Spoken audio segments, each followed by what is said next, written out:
The town was small, dusty, and unkind to strangers.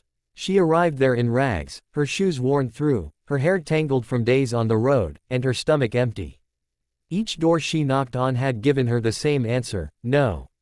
Nobody wanted a penniless woman with nothing to offer except a pair of weary hands and a heart too stubborn to stop beating.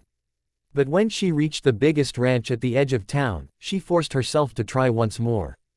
She stood trembling at the porch, staring at the wide wooden door that seemed almost too grand for her to touch. Taking a shaky breath, she knocked. When the door swung open, she lowered her head and whispered, "Please, sir, do you have any work? I'll cook, clean, wash clothes, tend animals, I'll do anything. Just give me a chance." The man standing in the doorway was nothing like the others she had begged from. He was tall, broad, and strong, his shirt rolled up at the sleeves, his hands roughened from honest labor despite the wealth his land clearly provided.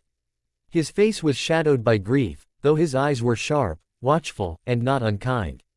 This was Samuel Carter, the richest rancher in the county, a man who had built his fortune through hard work and relentless will.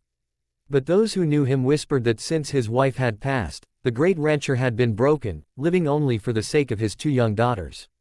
And it was those daughters who now peeked shyly from behind their father's legs, clutching his trousers as they studied the ragged woman at the door. Samuel did not answer right away. His gaze moved from her tattered dress to her hollow eyes, then down to the calluses on her hands, signs of a woman who had labored hard in life. She had asked for work, but what she had not asked for was pity, and that caught his attention.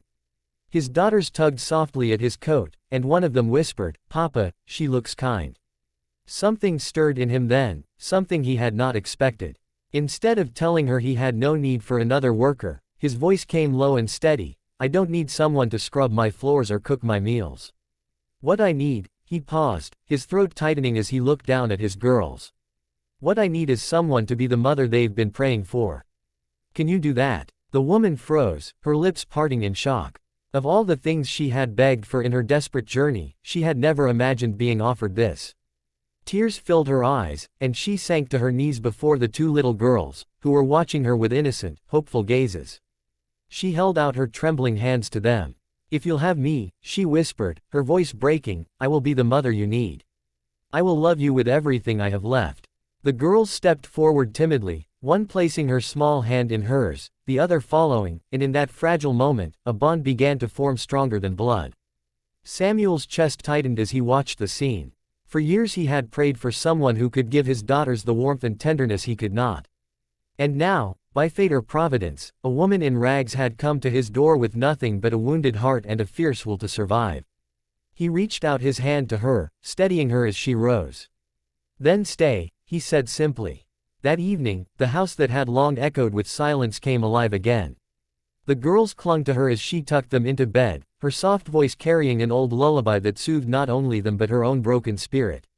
Samuel stood in the doorway, his heart heavy yet light for the first time in years, watching the woman who had come begging for work but had instead given them the gift of a family reborn. She had arrived with nothing, yet she had given everything. And as the stars lit the dark sky above the wide ranch, the man who had lost hope and the woman who had lost everything realized they had both found exactly what they needed: home, love, and the chance to begin again.